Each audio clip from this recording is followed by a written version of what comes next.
नमस्कार, स्वागत है आपके अपने YouTube चैनल टारगेट जॉब में। तो प्राइमरी शिक्षक भर्ती के बारे में एक बड़ी अपडेट निकल कर आ रही है। लगभग सरकार 73,000 पदों पर आपकी भर्ती लेकर आने वाली है। साथ ही साथ कौन से छात्र इसमें आवेदन नहीं कर पाएंगे, इसके बारे में बात करेंगे और क्या एकेडमिक हटेगी या नहीं, इस पे भी बात करेंगे। योग्यता क्या होगी और परीक्षा तिथि कब घोषित की जा सकती है, इसके बारे में भी आपको बताएंगे। तो चलिए देखते हैं उस आर्टिकल को।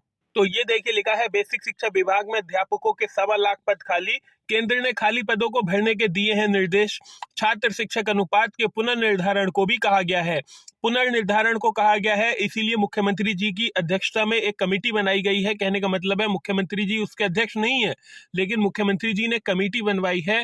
वो निर्धारण करेगी कि उत्तर प्रदेश में इस छात्रों और अध्यापकों का क्या अनुपात है और कितने अध्यापकों की जरूरत है। फिलहाल जो निकल कर आ रहा है, इसमें लिख के आ रहा है 73,711 सहायक अध्यापक के पद खाली हैं। साथ ही साथ 52,317 प्रधान अध्यापकों के पद खाली हैं। तो ये सब पूरी चीजें निकल कर आ रही हैं कि लगभग 73,000 से 51,000 के पदों के बीच आपका जो विज्ञापन है वो दिसंबर में जारी होने की पूर्ण संभावना है। दिसंबर में ये विज्ञापन जारी किया जा सकता है। साथ ही साथ आपको दिखा रहे हैं और भी अन्य चीजें जिसमें कौन कौन से छात्र इसमें एलिजिबल हैं, इसके बारे में भी आपको बताते हैं। दोस्तों, अगर आप भी यूपी टेट की तैयारी करना चाहते हैं तो मार्केट में अवेलेबल है चक्षु प्रकाशन की ये बुक। ऑफलाइन और ऑनलाइन दोनों मिल जाएगी।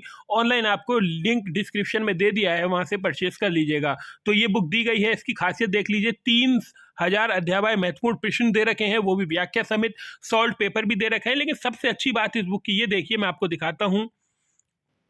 देखिए कौन सा चैप्टर इंपॉर्टेंट है, कौन सा टॉपिक इंपॉर्टेंट है। अंतिम समय में यही हमारे लिए रामबाण होता है कि किस क्षेत्र से कितने अधिक क्वेश्चन आ रहे हैं। तो आप आंखें बंद कर कर इसमें से देख सकते हैं कौन सा टॉपिक इंपॉर्टेंट है जिससे मुझे पास होना है। तो मैं इसकी व्याख्या भी दिखाता हूं आपको। चैप्टर की बात करें तो बाल विकास, ये चैप्टर आ गया पहला, बाल विकास का इतिहास। तो ये सब चीजें दे रखी हैं, बाल विकास का अर्थ, ये सब चीजें दे रखी हैं।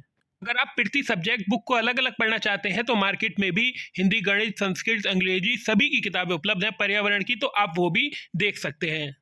सबसे नीचे बात करेंगे कि ये कौन कौन से छात्र आवेदन नहीं कर सकते, इसके बारे में बताएंगे। तो सबसे पहले इस पॉइंट को हम लेके चलते हैं। देखिए, जो छात्र बीएड और बीटीसी हैं, जो छात्र बीएड और बीटीसी कंप्लीट पास हो, बीटीसी में उनकी परसेंटेज कुछ भी हो, बीएड में उनकी परसेंटेज कुछ भी हो, वो छात्र इसमें आवेदन कर सकेंगे। साथ ही साथ आप पे यूपी टेट पास होना चाहिए। जी हाँ, यूपी टेट पास होना चाहिए या फिर सी टेट आपको पास होना चाहिए, तभी आप फॉर्म भर सकेंगे। अगर आपके ओबीसी में 82 नंबर है यूपी टेट और सी टेट में, और ओबीसी एससी एसटी में 82 नंबर, जनरल में 90 नंबर हैं, तो आप इस भर्ती में शामिल होंगे। साथ ही साथ आपकी बीटीसी की भी किसी सेमेस्टर में बैक नहीं होनी चाहिए। कहने का मतलब बैक हो लेकिन वो आपकी क्लियर की गई हो, वो आप कंप्लीट पास हो, ऐसा कहा गया है। तो आप बीएड या बीटीसी हो, साथ ही साथ आपके सी टेट या टेट क्वालिफाई होना चाहिए, ये इसमें बताया गया। साथ ही साथ इसके बारे में भी काफी छात्र पूछ रहे हैं कि सर क्या एकेडमिक हटेगी इस बार। तो ऐसी कोई भी सूचना नहीं है कि एकेडमिक हटेगी, चूंकि एकेडमिक हटने का एक बहुत लंबा प्रोसीजर है। चूंकि भर्ती अभी देनी है, इसी के साथ साथ टाइम काफी कम है, इसीलिए एकेडमिक नहीं हट पाएगी इस बार। इस बारे में योग्यता क्या है, फिर मैंने आपको योग्यता बता दी। कौन छात्र परीक्षा फॉर्म नहीं भर पाएंगे, जो बीएड बीटीसी नहीं है वो इस फॉर्म को नहीं भर सकते। साथ ही साथ सी टेट यूपी टेट जो छात्र पास नहीं है वो भी इसको आवेदन नहीं कर सकते। परीक्षा तिथि के बारे में महत्वपूर्ण अपडेट दे रहे हैं। देखिए, शासन सोच रही है, जैसा अखबारों में दिया गया है और ये हमारी व्यक्तिगत राय भी है, कि आपके फॉर्म दिसंबर में निकाले जाएं। चूंकि नवंबर में यूपी टेट है, 28 नवंबर को यूपी टेट होगा, फिर उसका दिसंबर में रिजल्ट आएगा। ऐसे में दिसंबर में ही प्राइमरी शिक्षक भर्ती निकाली जाएगी।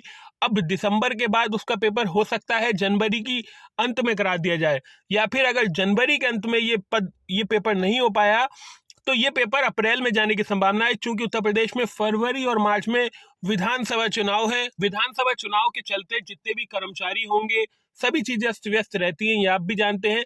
तो इसका जो पेपर है, ये पेपर जो है वो अप्रैल में कराए जाने की संभावना बन सकती है। चूंकि एकदम से दिसंबर में नोटिफिकेशन निकाला जाएगा और फिर आचार संहिता लगा दी जाएगी। ऐसे में ये सब चीज़ें संभव नहीं है, लेकिन फिलहाल आपको बता दें जो भी अपडेट होगी वो दी जाएगी। अप्रैल में पेपर कराने की पूरी पूरी संभावना है। ये हमारी व्यक्तिगत राय है, बाकी देखते हैं सरकार क्या करती है।